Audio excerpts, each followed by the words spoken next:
Hello, beautiful souls, and welcome back to Dreamkatcher Daily. Today, we're journeying deep into the major arcana to confront one of the most powerful and misunderstood cards in the entire tarot deck, card number 15, the Devil. When this card appears, it can definitely send a shiver down your spine. That image of a horned figure, chains, and captive souls is intense, but I want you to take a deep breath. The Devil card isn't about some scary, external force coming to get you. It's a profound mirror, reflecting the parts of ourselves we keep in the dark, our shadow self. It speaks to the invisible chains of addiction, materialism, negative thought patterns, and fear that hold us back from our true, liberated existence. This card is a powerful teacher, and by understanding its message, we learn how to break free. So let's start with the numerology. The Devil is card number 15. In numerology, 15 reduces to 6. 1 plus 5 equals 6, which is the number of the Lover's card. This isn't a coincidence. It's a cosmic echo.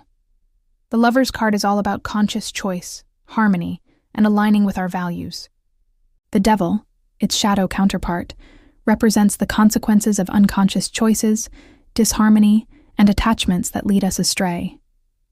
It's what happens when we choose instant gratification over long-term fulfillment, or when we allow fear to make our decisions for us. It's the other side of the coin of love and choice, showing us the bondage that comes from a lack of self-awareness. Astrologically, the Devil is linked to the determined and ambitious earth sign, Capricorn, which is ruled by the planet Saturn. Saturn is the great teacher, the taskmaster of the zodiac. It brings lessons about structure, discipline, and responsibility. In its shadow aspect, which the Devil embodies, this energy can manifest as excessive ambition, an obsession with status and material wealth, and a rigid, pessimistic view of life. It's that feeling of being trapped by our own ambitions or the societal structures we've built. Capricorn energy teaches us to climb mountains, but the Devil asks, are you climbing your own mountain, or one that society told you to climb? Are you the master of your ambitions, or have you become their slave? Now, let's immerse ourselves in the rich symbolism of the Rider-Waite-Smith card. At the center, we see the figure of Baphomet, perched on a black pedestal. He's part human, part goat, with bat-like wings, and a reversed pentagram on his forehead, symbolizing a focus on earthly material pleasures over spiritual insight. His right hand is raised in a twisted version of a spiritual blessing, while his left hand holds a lit torch, pointed downwards, igniting the tail of the male figure below. He represents the seductive power of our own base instincts and material desires when they are unchecked. Below him, on the black cube of materialism, are two naked figures, a man and a woman, reminiscent of Adam and Eve from the Lover's card.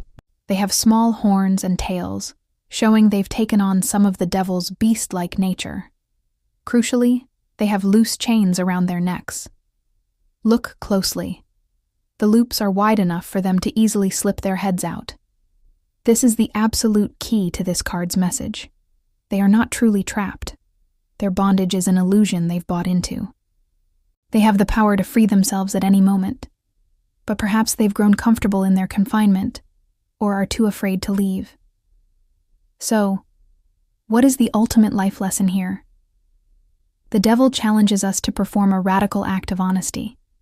It asks us to look into the mirror and confront our own shadows.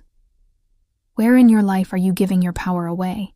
Is it to a toxic relationship, a soul-crushing job, an unhealthy habit, or a limiting belief about yourself? The Devil isn't judging you.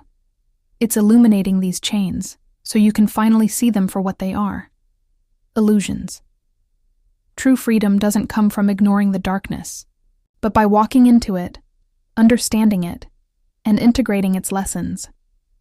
Reclaiming your power means acknowledging that you, and only you, hold the key to your own cage.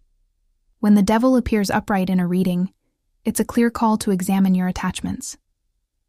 In love, it can point to codependency, or a relationship based on obsession, rather than genuine connection.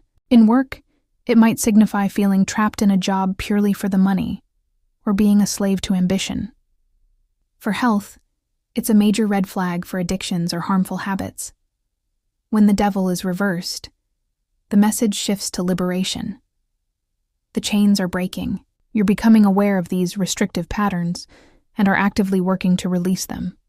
It's a sign of a major breakthrough, of reclaiming your free will and stepping back into the light of your own power. Thank you so much for joining me on this deep dive.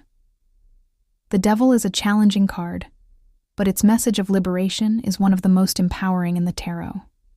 Next week, get ready, because we're exploring the Tower, a card of sudden, dramatic, but ultimately necessary change.